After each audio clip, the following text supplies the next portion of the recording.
Sir ಇವತ್ತು ತಮಿಳುನಾಡಿನ ಅಸೆಂಬ್ಲಿಯಲ್ಲಿ ತೀರ್ಮಾನ ಆಗಿದೆ ಸರ್, ಯಾವುದೇ ಕಾರಣಕ್ಕೂ ಮೇಕೆದಾಟು ಯೋಜನೆಯನ್ನ ಮಾಡೋದಕ್ಕೆ ಬಿಡೋದಿಲ್ಲ ಅಂತ ನಿರ್ಣಯ ತೆಗೆದುಕೊಂಡಿದ್ದಾರೆ ಸರ್. ಯಾವ ರೀತಿಯಾಗಿ ನೋಡ್ತೀರಾ ಸರ್? ಈಗ ಒಂದು ಮೇಕೆದಾಟು ಅಣೆಕಟ್ಟು ಕಟ್ಟಬೇಕು ಅಂತ ನಾವು ಹಿಂದೆ ತೀರ್ಮಾನ ತಗೊಂಡು ಕೇಂದ್ರ ಸರ್ಕಾರದ ಅನುಮತಿ ಕೇಳಿದ್ದೀವಿ. ಕೇಂದ್ರ ಸರ್ಕಾರ ಅನುಮತಿ ಕೂಡ ನಮಗೆ DPR ಸಲ್ಲಿಸೋದಕ್ಕೆ ಹೇಳಿದ್ದಾರೆ. DPR ಸಲ್ಲಿಸೋದಕ್ಕೆ ಸ್ವಲ್ಪ ಅದನ್ನ ಕ್ಲಾರಿಫಿಕೇಶನ್ ಕೊಡಿ ಅಂತ ನಮ್ಗೆ ವಾಪಸ್ ಹಾಕಿದ್ದಾರೆ. ಅದನ್ನ ನಾವು ಸಲ್ಲಿಸ್ತೀವಿ.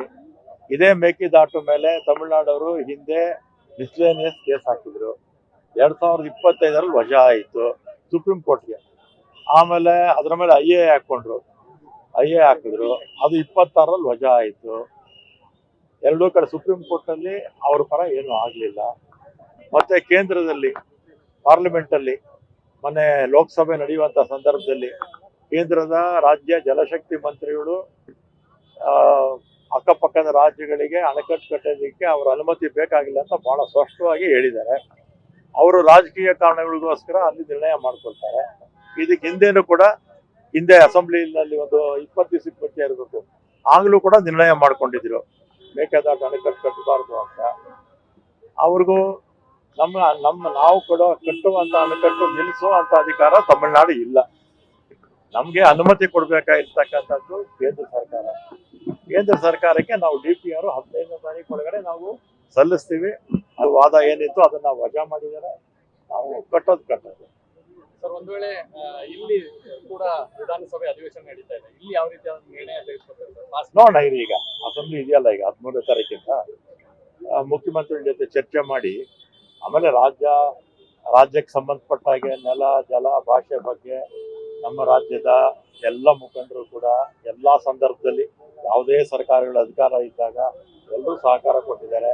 ಮೊನ್ನೆ ಕೂಡ ಸರ್ವಪಕ್ಷದ ಎಲ್ಲ ಮುಖಂಡರ ಸಭೆಯಲ್ಲಿ ಮಾಜಿ ಮುಖ್ಯಮಂತ್ರಿಗಳಿಂದ ಹಿಡಿದು ಪ್ರತಿಯೊಬ್ಬರು ಕೂಡ ಕೇಂದ್ರದ ಈಗಿರ್ತಕ್ಕಂಥ ಹಾಲಿ ಸಚಿವರಿಂದ ಹಿಡಿದು ಎಲ್ಲ ಪಕ್ಷಗಳು ಕೂಡ ನಮ್ಗೆ ಸಹಕಾರ ಕೊಟ್ಟಿದ್ದಾರೆ. ಅದರಲ್ಲೇನು ಎರಡನೇ ಮಾತೇನಿಲ್ಲ. ಸಚಿವ ಸಂಪುಟ ವಿಸ್ತರಣೆ ಆದ್ರೂ ಮಂತ್ರಿ ಸ್ಥಾನ ಇನ್ನೂ ಹಂಚಿಕೆ ಆಗಿಲ್ಲ. ಮಾಡ್ತಾರೆ, ಇವತ್ತು ಮಾಡ್ತೀನಿ ಅಂತ ಹೇಳಿದ್ರು. ನಾಗೇಂದ್ರ ಅವ್ರ ಮೇಲೆ ಆರೋಪ ಇದೆ, ಆದ್ರೂ ಕೂಡ ಅವರನ್ನ ಬೆಂಗಳೂರು ಬಿಟ್ಟು ಹೋಗಂಗಿಲ್ಲ, ಆದ್ರೂ ಕೂಡ ಅವರನ್ನ ಸಚಿವರನ್ನಾಗಿ ಮಾಡಿದ್ದಾರೆ, ಬ್ಲಾಕ್ ಮೇಲ್ ಮಾಡಿದ್ದಾರೆ ನಾಗೇಂದ್ರ ಅಂತ ಬಿಜೆಪಿ ಆರೋಪ.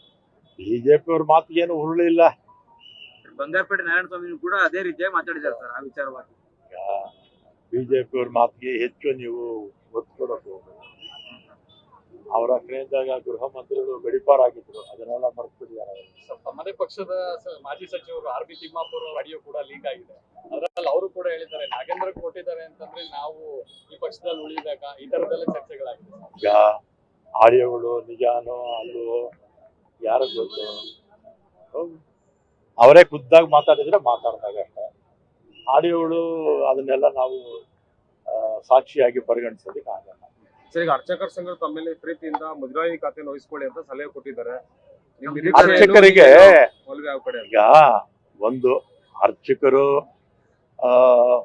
ಅವರು ಬಹಳ ಅವ್ರಿಗೆ ಜೀವನ ಪರ್ಯಂತ ಅವರು ದೇವರ ಕೆಲಸ ಮಾಡ್ಕೊಂಡಿದ್ದಂಥವ್ರು.